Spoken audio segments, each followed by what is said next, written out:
Hi, I'm Eric from Simply Elegant Home Cooking. Today I'm going to show you a delicious and elegant pasta dish.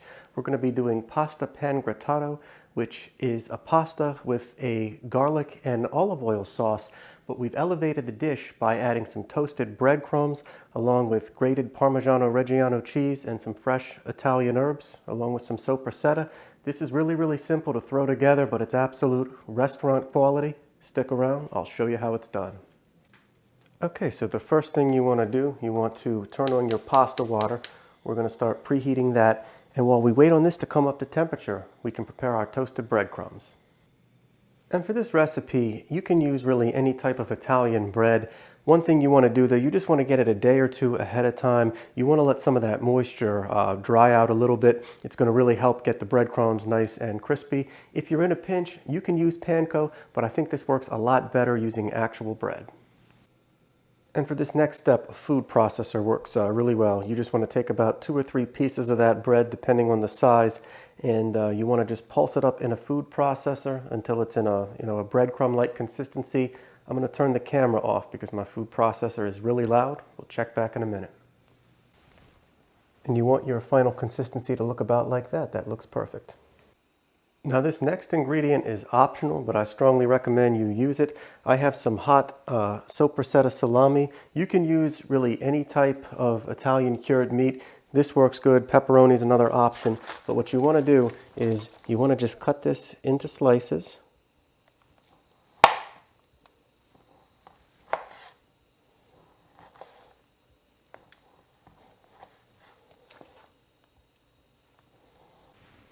And I'm not using all of it. You really just need about maybe 6 or 7 slices. And once you do that, you just want to cube it up. So you want to just cut them lengthwise.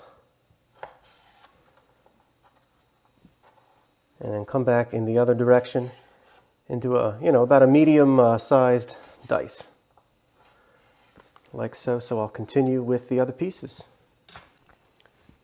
Okay, what we want to do next in a cold pan, we want to go in with a little bit of a high quality olive oil. I'm going to turn this on to about medium-low heat, and I'm going to add in a couple of garlic cloves that I've cut in half.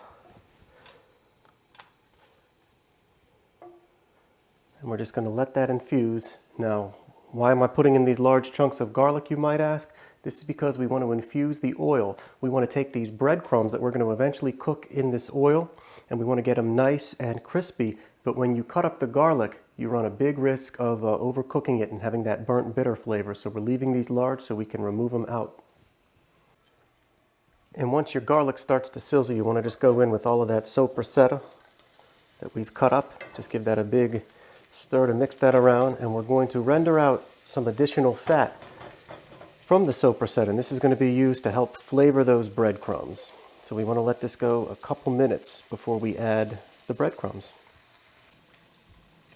And you just want to let that go for a couple minutes. You don't want to cook it till it's totally crispy before adding the breadcrumbs, because it's all going to continue to cook together. So we want to go in there now with the breadcrumbs. They're nice and infused with that garlic, as well as all of the spices from that Sopressata. You just want to get that in there. And once you get it in there, just give everything a big stir to evenly mix that oil together. And we want to let these toast up until everything is nice and crispy.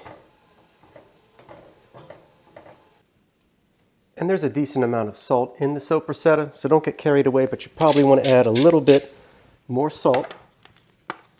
I'm going to add a little bit of black pepper. And you just want to be sure to keep everything moving, so it cooks evenly. Just stir it around every minute or two as you go. We just want to take this until it's nice and toasted color and crispy all over.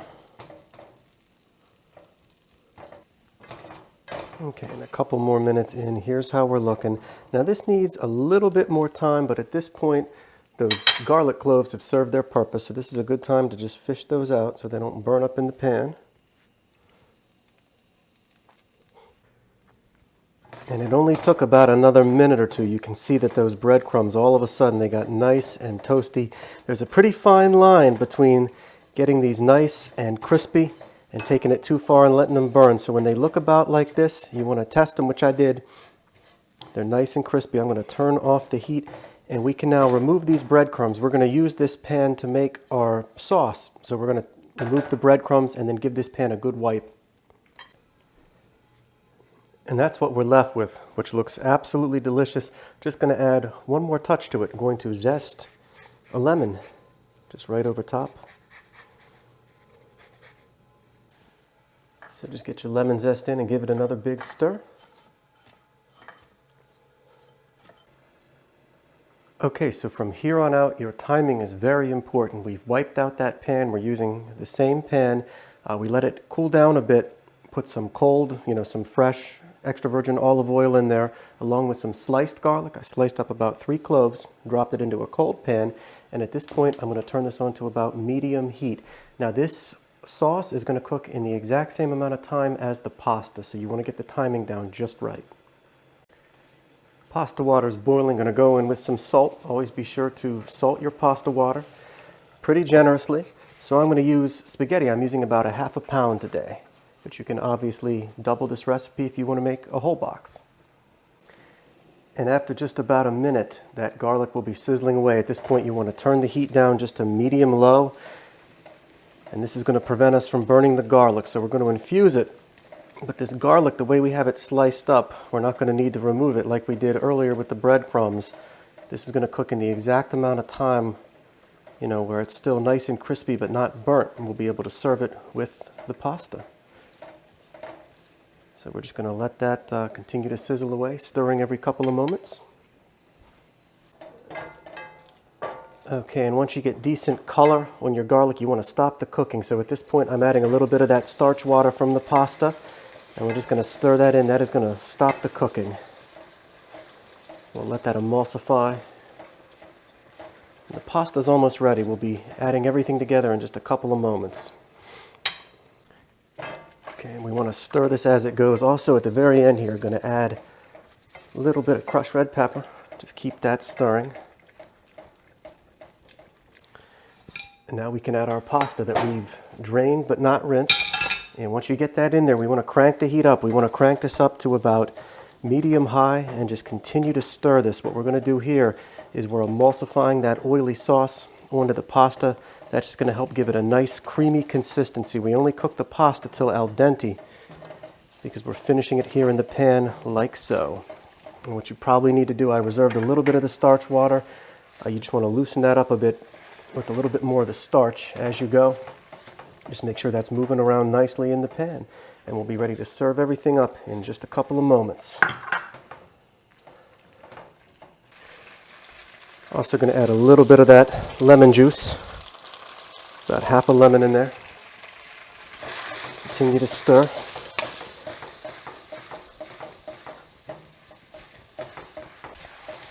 Okay, once we get a nice silky consistency on that oil sauce, we can turn off the heat.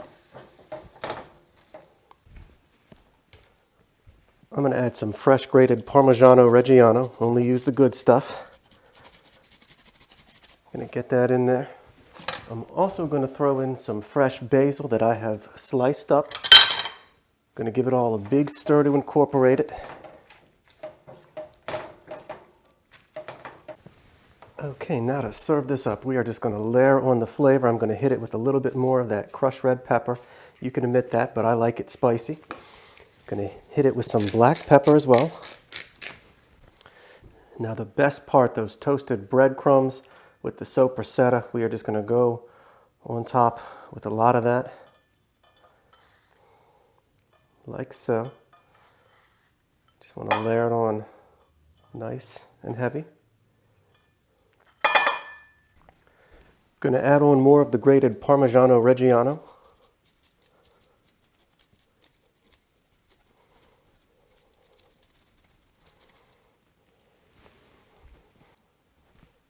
And finally, I'll just top with a little bit more of the basil. Now you could use fresh Italian parsley. I just really like the flavor of basil mixed with that pasta. So this is ready to go. Pasta Pangrattato.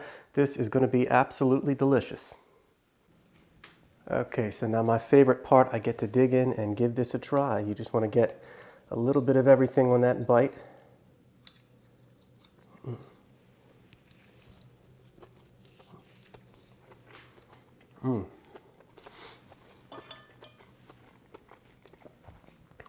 So that just comes together so nicely. Everything's nice and balanced.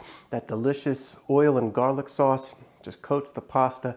We have, you know, the silkiness of that sauce along with the crunchiness of those toasted breadcrumbs. This has, you know, spicy notes. You know, it's just got so many flavors going on. You know, the heat from the red pepper, the sopressata, you know, the herbs.